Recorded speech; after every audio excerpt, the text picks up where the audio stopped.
en el sentido que hemos dicho. Y se pueden aprobar unos presupuestos coherentes con esas reformas. A España le conviene agotar la legislatura y al PSOE no. Felipe González, Dixit. Empieza la tertulia de cierre de mercados. Hoy está con nosotros don Raúl Ramírez, abogado y analista económico. Raúl, buenas tardes. Muy buenas tardes, Laura. Y tenemos últimas horas. Portugal, su primer ministro hablando. Grecia, que ha dado el sí quiero a la segunda votación, la famosa para que rápidamente se adopten medidas. Salvador Arancibia, periodista, buenas tardes. ¿Qué hay? Buenas tardes. Y también está con todos ustedes don Antonio Álvarez Osorio, diplomado por Harvard Law School. Antonio, ¿qué tal? Muy bien. Vaya semanita, llevamos. Bueno, una tras otra, pero bueno, en todo caso no es mala, ¿no? Bueno, dice Felipe González que si tenemos que tomar más medidas, si España necesita medidas, que se agote la legislatura, pero para el Partido Socialista no. Yo estoy de acuerdo con el expresidente del Gobierno, sin duda alguna. Es decir, es obvio que efectivamente si se llevan hasta el final esas reformas desde el punto de vista político no es bueno para el PSOE, pero yo creo que el país sí necesita ahora mismo la estabilidad de poder terminar con las reformas, entre otras cosas porque estamos viendo que hay cambios diarios, con lo cual el acabar con una legislatura de una forma repentina conlleva como poco 2 meses y medio entre que se cierra una legislatura, se convocan las elecciones de un gobierno muy interino y que no tiene capacidad de maniobra ante cualquier imprevisto financiero, ¿no? No, y sobre todo es que si se convocaran elecciones ahora o en el verano, que es decir, para septiembre-octubre, es bastante probable que se paralizara la aprobación de las que ya se supone que están en marcha, como la ley de pensiones, ¿no? Es decir, que eso se quedaría en el limbo y el nuevo gobierno, diciembre, enero del año que viene, tendría que volver a presentar un proyecto de ley distinto. Estamos hablando de 3 meses perdidos, más otros 3 para 5, la ley nueva. Claro, no, estamos hablando de 6 meses, ¿no? Lo cual, en fin, sería tremendo para lo que se supone que se necesita hacer, ¿no?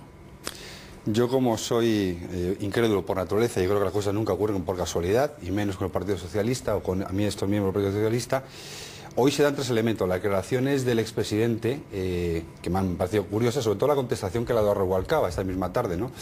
Donde él ha dicho que acepta, que no hace falta, no necesita más asesores de los que ya tiene, porque sabe perfectamente cuándo debe abandonarlo o no.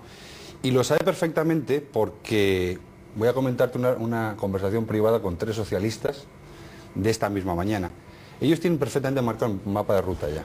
Es decir, yo creo que me ha demostrado esta creación de González 2 cosas. Primero, que está más fuera del partido de lo que yo pensaba. Y segundo, que sus relaciones con Rubalcaba, que siempre ha sido su mentor, están muy, muy frías. ¿Por qué digo esto? Pues lo digo por lo siguiente. El Partido Socialista y algunos miembros de Coalición Canaria y del Partido Nacionalista Vasco ya están anticipando que en noviembre tenemos elecciones generales. ¿Por qué? Lo que se está buscando es, se está creando y está creado y trabajado una mesa de trabajo y aprobado por el propio Rubalcaba, parece ser, el mapa de ruta para la fecha, en la cual él se aleja del gobierno, abandona lo que es la vicepresidencia, la portavocía, y se quita de la primera línea de fuego. ¿Qué circunstancias se tienen que dar para que esto ocurra? 2 se están dando ya. Primero, Grecia, que se apruebe y por fin entremos en un marco de estabilidad. La segunda, y fijaros qué cosa más curiosa, estamos esperando, este año España va a tener una aportación a la balanza por cuenta corriente de venidas del turismo muy importantes. Tenemos en cuenta la inestabilidad que hay en Norte de África, y ya las previsiones es un hecho porque está constatado, las reservas en el mercado nacional son tremendas, por lo cual los ingresos que va a aportar el turismo durante este verano va a ser muy importante en este país. Tercer punto, un repunte del turismo, que ya lo saben y lo sabemos todos.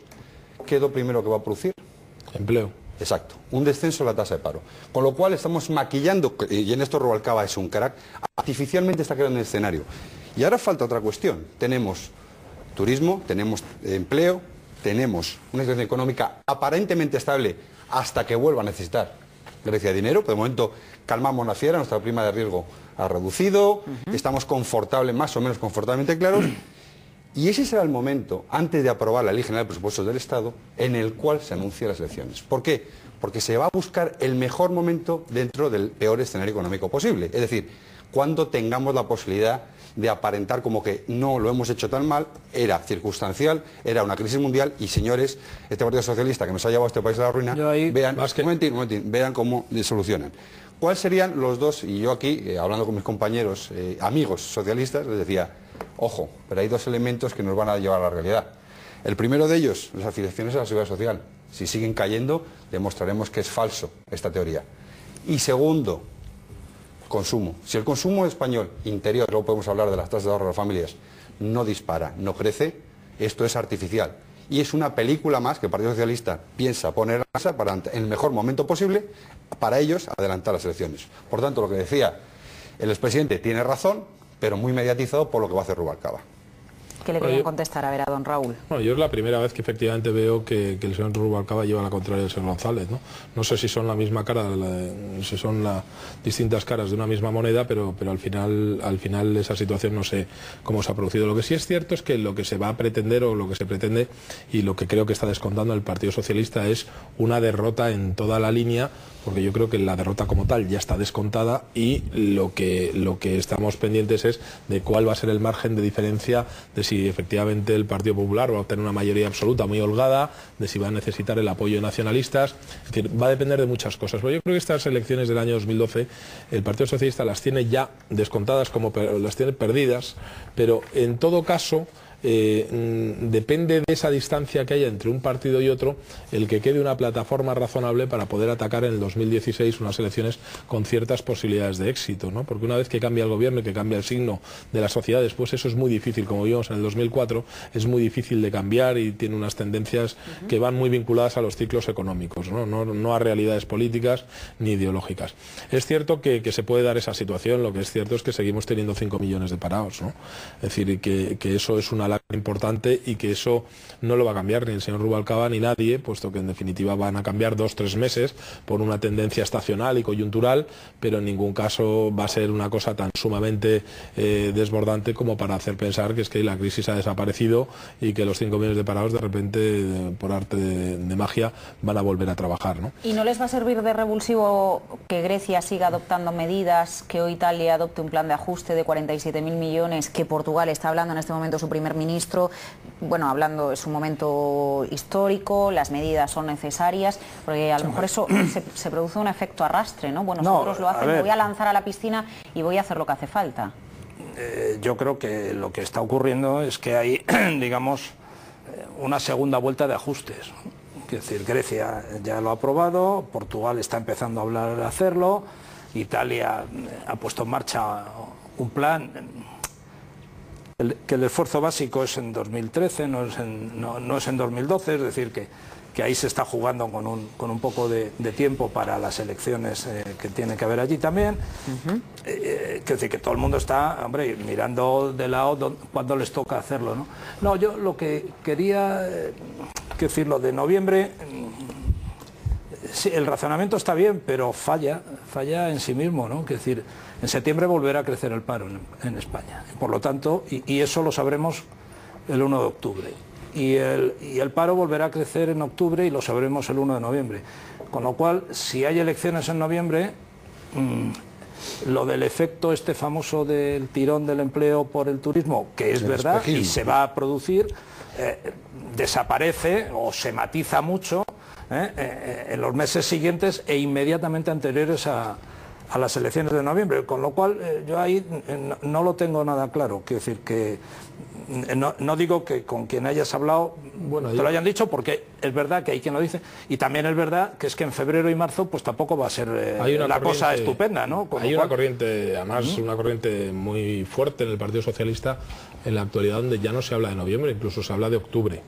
Decir, octubre, noviembre, sí, meses parejos, pero claro, hay una matiz en esto que evidentemente eso salió en la conversación, pero ten en cuenta que por el ciclo turístico, el dato de agosto y de septiembre, el único dato que traería en contra sería el de octubre, porque la estacionalidad del empleo... No, en septiembre vamos a tener un tiempo vamos a tener un dato, pero con el efecto llamada turístico va a ser mejor que del año pasado. Y si no... No, eso seguro. Ese es el dato que vamos a manejar.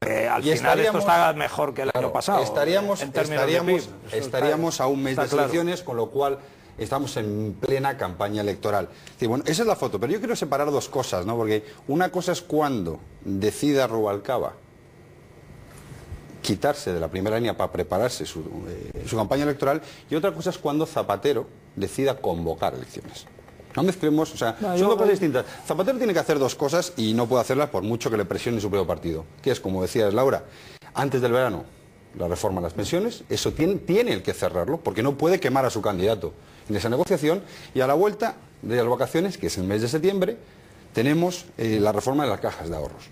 Con la cual, esos son los dos grandes proyectos que... y tienes la reforma de la negociación colectiva, sí, que acaba de... pero esos dos proyectos ahí, personales son los que él tiene que cerrar y no va a delegar en su candidato. Yo eso lo tengo más claro que el agua. Estoy de acuerdo contigo en que estamos en plena fase de segunda vuelta de ajustes. Hemos empezado por el primero, digamos, sería la segunda vuelta a la película, ¿no? Yo lo que quería un poco que comentabas, si me ha llamado la atención, porque estoy de acuerdo contigo, es... señores, ahora mismo lo que hemos ha sido poner un parchito. A Grecia le estamos dando una serie de concesiones para darle 12.000 millones, que llegue sin entrar en suspensión de pagos hasta final de octubre, pero es que le hemos anticipado otros 100.000 millones más para el 2014. Sumaos a los 110 que ya tiene, ahora mismo el mercado, todo el mundo sabe, los analistas financieros, que Grecia no va a ser capaz de poder devolver ese dinero. Y tiene mucha duda de si la propia deuda, el interés que tiene esa deuda, la puede pagar. Vosotros sabéis, estoy viendo los vídeos de cómo está la situación en Grecia hoy. ¿Vosotros sabéis qué está suponiendo a cada familia griega este plan de ajuste?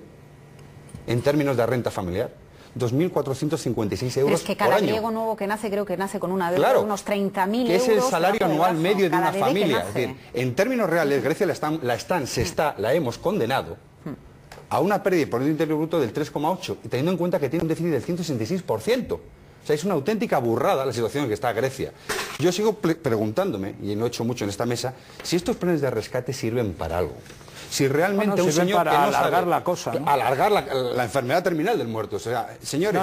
pero si usted, no se diga eso, que han aumentado los suicidios en Grecia en 40%, desde que empezó la crisis. Hemos hablado, señor Sebastián y yo, acerca de eso. No, pero yo creo que estamos alargando la muerte o estamos alargando la vida de quienes de verdad tienen el problema, que, lo siento, pero son los bancos tenedores de la deuda. Alemanes y franceses principalmente. Y el Banco Central Europeo. Banco Central Europeo. Quiero decir, entonces, ¿qué es lo que se está haciendo? Se está haciendo ganar tiempo para que al final esos tenedores de deuda acaben asumiendo que una parte de eso no lo van a cobrar nunca. Es decir, y que todo lo que estamos diciendo es un poquito mentira. Es decir, ha habido países que han suspendido pagos y han reestructurado su deuda, y no ha pasado, ha pasado. Ha pasado lo que tenía que pasar, como un mal gestor, decir, y ya está. No, México, Argentina, Brasil, Rusia, es decir, en los años 80 y en los años 90 esos países suspendieron el pago de su deuda y se produjo una negociación bilateral comandada por el Fondo Monetario Internacional y por el Club de París, en el que se estructuraba qué parte de quita había que poner en cada emisión. Hoy tienes ya presiones del Banco Central a los bancos para que el vencimiento de deuda no la ejecuten. De hecho, es sabido, hay una circular entre ellos diciendo, a vencimiento no ejecutéis porque hay que hacer una segunda colocación, y propiamente si ejecuta el banco, la colocación debe ser 3 veces su valor. Claro. O sea, eso ya está en la calle.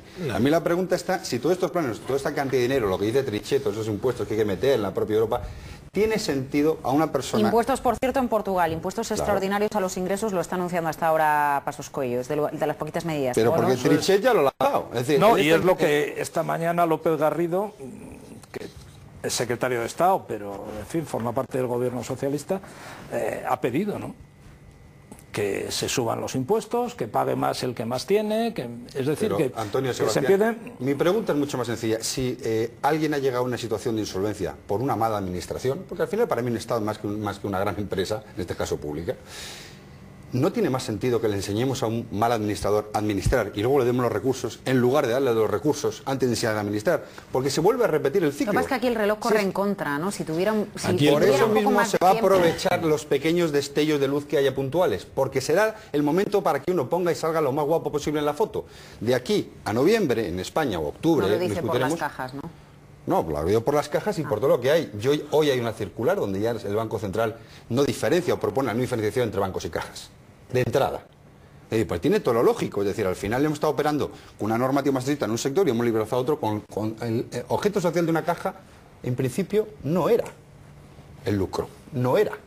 Y hemos dejado ocurrir en España lo que ha ocurrido. Si lo que no tiene sentido es que lleguemos a un escenario donde se van a repetir el mismo modelo de negocio, donde estamos inyectando artificialmente recursos y dinero, y las fugas siguen siendo exactamente las mismas en el sistema financiero. arreglémoslo, dotemos de buenos gestores, pongamos un plan sobre la mesa creíble y programático, sobre todo, aunque sea socialmente difícil de defender, como es el caso de Grecia. Yo lo entiendo, 150.000 personas funcionarios a la calle es difícil. Haber bajado un 25% a los funcionarios públicos en un año es tremendo. Obligarles a no crecer un 3,8 en un ejercicio es auténticamente muy duro, pero es que no hay otra solución.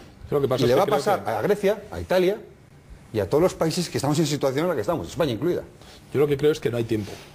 Tampoco. Es decir, y al final yo creo que el mundo tiene un antes y un después desde el punto de vista económico, que es el tema de Lehman Brothers, y a partir de ahí se ha generado una psicosis porque se piensa que en ese 2008, cuando pasa lo de Lehman Brothers, dejar caer a Lehman Brothers produjo toda esa crisis financiera que ha traído todas estas consecuencias. Y a partir de ahí se tiene con una especie de psicosis sobre la posibilidad de que se caiga un país, de que tal, pero bueno, efectivamente tenía razón Sebastián, es decir, se han caído países como Argentina y no sé si pasaron 5 o 6 presidentes del gobierno en el plazo de 2 años, ¿no? Y hubo elecciones y bueno, pues todo eso al final se reestructuró, Argentina hizo lo que tenía que hacer y hoy pues está razonablemente saneado con los préstamos que recibió del Fondo Monetario Internacional a cambio de una serie de, efectivamente, de medidas que tenía que hacer. Es verdad que todos los que tenían una serie de propiedades en Argentina pues no valen el dinero que valían cuando la compraron, bien. Claro, bien. pero si Grecia no estuviera en la zona euro, claro, el tema es el efecto arrastre. Está en la zona euro también, quiero decir, es que esa de que si un país en el euro quiebra, entonces significa que todo el euro se va no, todo el euro sufrirá naturalmente, pero no tiene por qué irse al garete. El problema es que no creéis que el permitir... A ver, que Antonio estaba haciendo su exposición y... Perdón. No, dicho esto, al final, bueno, pues una vez que superemos esa psicosis, yo estoy de acuerdo con lo que están diciendo los compañeros, pero el problema es que el poner buenos gestores, el hacer todas esas circunstancias, estamos hablando en el ámbito político, es decir, son políticos esos gestores. Sí. Y en definitiva son los ciudadanos los que tienen que votar a esos gestores y todo eso conlleva una serie de tiempos y esos tiempos, los tiempos políticos no son los tiempos sociales, ni siquiera los tiempos económicos, ¿no? Toda esa situación hoy en día, con la situación que tenemos en Grecia, en Portugal, en España, en Irlanda, es decir, es muy difícil de generar. Y además es que nos hemos quedado sin herramientas a nivel de soberanía de cada uno de los países, como la devaluación de la peseta, herramientas monetarias que efectivamente podrían hacer mucho más fácil y mucho más flexible todo ese tipo de cambios estructurales que había que hacer en cada uno de los países. El euro tiene muchas ventajas y hace 4 o 5 años había algún político español que decía que nos teníamos que salir del euro y lo tomábamos como una auténtica aberración y todo el que no estaba en el euro no estaba consagrado por la Iglesia. Y decir, bueno, bien, todo esto está muy bien, pero al final Inglaterra no está en el euro, está viviendo su crisis de una forma muy independiente, muy personalizada. Sí, pero igual de mala, ¿eh? Igual de mala, pero tiene herramientas soberanas desde el punto de vista económico para poder tomar decisiones. ¿Y si a ustedes le quitaran el 50% de la paga de Navidad? ¿Qué es lo que proponen allí, no? Impuesto especial en Portugal, solo en 2011 a todos los ingresos. Va a equivaldría al 50% de la paga extra de Navidad o a la mitad de un sueldo mensual. Pues Laura, eso es tanto como decir a una persona que tiene un cáncer en una mano, que si se la corta no se extiende y si no se la corta pues probablemente le puede llegar a matar. Es decir, la situación en la que estamos es anómala y es consecuencia de los despilfarros y descontroles que hemos generado. Entonces ahora mismo las medidas se sabe que no van a ser fáciles. En Grecia, que es la más cercana que tenemos, pues hay un plan de titulización de empresas públicas por un lado y privatización de la mayoría. Eso en principio, que puede sonar tremendamente duro, pues es lógico que haya que hacer. Es decir, si usted ha demostrado que en mano del sector público, Italia también ha hablado hoy del copago, un tema sanitario, que llegaremos a hablar en este país, que no sorprenda tanto, porque dentro de 5 o 6 meses estaremos hablando del copago. Y de elevar la edad de jubilación a las mujeres, que yo no sabía que las mujeres tenían una edad de jubilación diferente. No, en este país yo después de oír la tontería que ha dicho el payaso este del Wyoming en el Día del Orgullo Gay, pues yo ya me creo cualquier cosa, ¿no? Las mujeres ya no son mujeres, los hombres no somos hombres, ya no hay quien sacarlo en este país. Pero bueno, volviendo al tema. Que tengamos que tomar medidas van a ser... Es que este es el quid de la cuestión. Es decir, si hemos llegado a esta situación por unas políticas de mala control de gestión y de despilfarro, claramente, pues obviamente las medidas tienen que ser lo suficientemente duras y radicales, porque estoy de acuerdo con Antonio, los tiempos políticos no son los económicos, son mucho más cortos. Pero aquí muchísimo más cortos. Aquí sí recortamos, si se aplica una medida como la que Portugal está anunciando en este instante, un impuesto especial en 2011, el equivalente al 50% de una boda de Navidad o de un sueldo mensual, tenemos muy reciente el recorte de los sueldos de los funcionarios que justo se aplicó en julio del año pasado, hace exactamente ahora un año. los funcionarios fueron a la calle, a la calle en el sentido de las protestas, ¿no? Imagínese que la paga del mes de julio, que esperan ahora buena parte de los asalariados españoles, se cobrase al 50%. Tendríamos una huelga general en este país. Yo creo que este país, si yo voy a hablar por lo que opino, ya es muy difícil con este gobierno tener una huelga general por nada. Si con 5 millones no somos capaces de haber creado una huelga general contra el gobierno, exigiendo su dimisión, ya no somos capaces de nada. Dicho esto, yo prefiero, y es muy personal, renunciar al 50% de mi paga, o de alguna manera, o recortarla, y tener una política fiscal coherente con los ingresos y no tener una presión fiscal galopante como la estamos viendo vía impuestos indirectos, que al final es bastante más que el 50% de una paga. Antonio, personalmente hablando. No, yo estoy de acuerdo. En todo caso, lo que tenemos que tener constancia los ciudadanos es que vamos a pasar un momento delicado y que hoy precisamente os voy a contar una anécdota, porque estaba yo con un directivo de una multinacional de este país en el coche. Decía, yo creo que hay mucho dinero que quieren invertir en España, vía turismo, vía... Es decir, ahí está el jeque árabe en Marbella queriendo construir un puerto deportivo y meter una inversión de 400 millones de euros, ni más ni menos, que está aprobado y que se va a hacer. Es decir, yo creo que hay dinero de fuera que quiere venir a España. Pero me decía este directivo, yo creo con muy buen criterio, me decía, dice, pero el tema es en qué se va a invertir. Porque es que el problema es que no somos un país que tengamos una mentalidad productiva como Alemania. Entonces, el tema es en qué se va a invertir. Yo creo que se va a generar, y eso con el cambio de ciclo político sí se va a conseguir. Calmar los mercados, porque se va a generar confianza y el estado de ánimo va a ser distinto. La gente quiere salir de esto. Es decir, España, decía Merkel, no tiene que recuperar su economía, tiene que recuperar sus principios.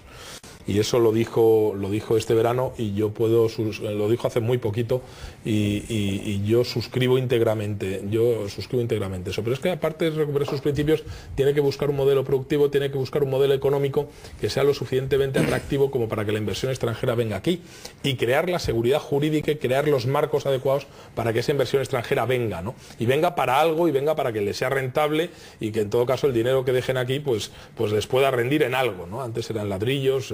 Y vuelve. El 13% de la inversión inmobiliaria en España ha crecido en inversión extranjera un 13%. Yo creo que en el año 10 segundos, Antonio. No, yo creo que intentaron cerrar esta de los huevos de oro, que era el tema inmobiliario, pero sin tener un sustituto y sin haber invertido en I+D, que era lo suyo para crear, bueno,